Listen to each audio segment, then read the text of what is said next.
Co-parenting it's really tough. Navigating two homes is a huge challenge for everyone, but man, especially for our kids. So today, we're going to build a playbook. It's all about protecting their psychological well-being by tackling one of the most damaging things they can face, the loyalty bind. The whole goal here is to make one home, your home, a total safe harbor. Just imagine. This is the silent question bouncing around in a child's heart when they're caught in the middle. It's this constant, stressful calculation they're doing. They feel like any move they make is the wrong one, and that's exactly the emotional minefield we're going to learn how to navigate today. Okay, so here's our game plan. First, we're going to break down exactly what a loyalty bind is. Then, we'll get into the warning signs, what to look for so you can see it in action. After that, we'll talk about the most common parenting traps, and these are often totally unintentional. And finally, the best part. We'll build your prevention playbook with real, concrete steps you can take. So let's get right into it. What is actually happening inside your child's head and heart when they're feeling this kind of pressure? Let's get a really clear definition down. This is so much more than a child just feeling torn. It's a true psychological trap, what they call a double bind. Every single choice feels like a betrayal. If they show love for one parent, they're terrified it's going to cause pain or anger in the other. There's no safe move. So the child ends up in this constant state of high alert.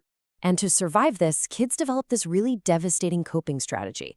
First, they learn to hide how they actually feel. Then, they start performing, acting the way they think each parent wants them to act. Before you know it, they've become these tiny little managers of adult emotions. And over time, this forces them to split their sense of self. They become a different person in each home, and that's a pattern that can make it incredibly hard to form healthy, honest relationships later on. So why is this so uniquely damaging for a kid's development? Well, it's because it strikes right at the very foundation of what they need to feel secure in the world.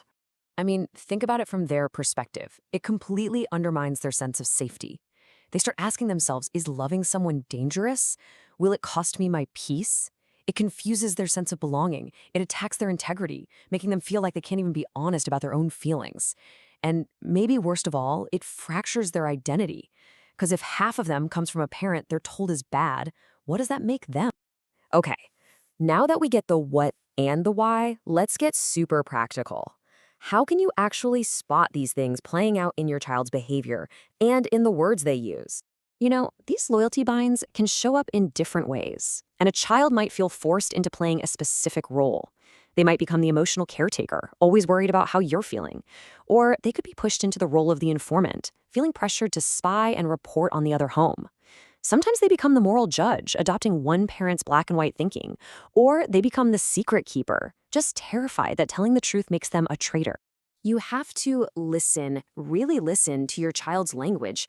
Phrases like, I'm not allowed to like you, or don't tell mom I had fun with you, those are massive red flags. And when they start using these adult-sounding accusations, or they seem genuinely terrified of getting in trouble just for talking, they are showing you the incredible pressure they're under. Okay, this is a really crucial point. Most parents do not create these binds on purpose. It almost always comes from a place of their own pain or fear. So this section, it's not about blame at all. It's about awareness. Awareness of the common traps that can accidentally fuel this fire. All right, trap number 1, the post-visit interrogation. You know what I'm talking about. The moment your child walks in the door, you're peppering them with questions. This immediately shoves them into that informant role. The solution is so simple, but it's incredibly powerful. Decompression first, curiosity later. Give them a snack, let them breathe, let them just exist in your home before you ask a single thing. The second trap is asking your child to keep secrets, and I'm talking even small ones, like, hey, don't tell dad we got ice cream.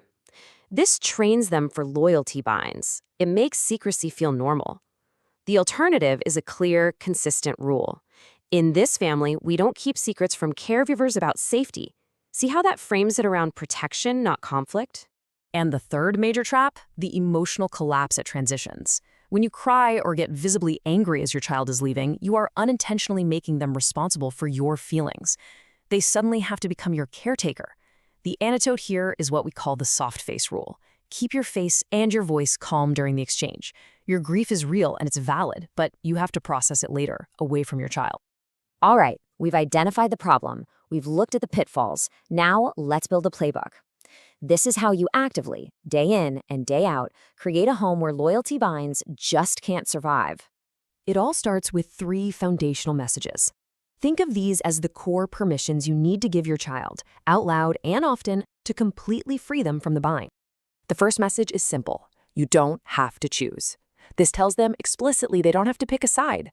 The second, and this one is so crucial, is you don't have to manage my feelings. This lets them off the hook from being your caretaker. And the third is the ultimate safety statement. You can tell the truth and still be loved. Say these things every week. Make them the soundtrack of your home. Next up, you establish clear, non-negotiable house rules that create a culture of safety.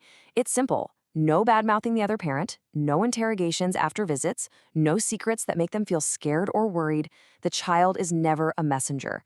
And you commit to staying calm at transitions. These rules make safety feel predictable, which is exactly what they need. Now, this is a really powerful language tool. It's called the 2 truths method. You give your child words to hold their complex, all-over-the-place feelings. For example, you say, "It's okay to miss your mom and have a ton of fun with me." This validates their entire emotional world. It tells them they don't have to split themselves in 2 to be loyal to you. They can be whole. So let's end with the guiding principle that really holds all of this together. Look, the goal here isn't to win a fight. It's not to prove that you're the better parent.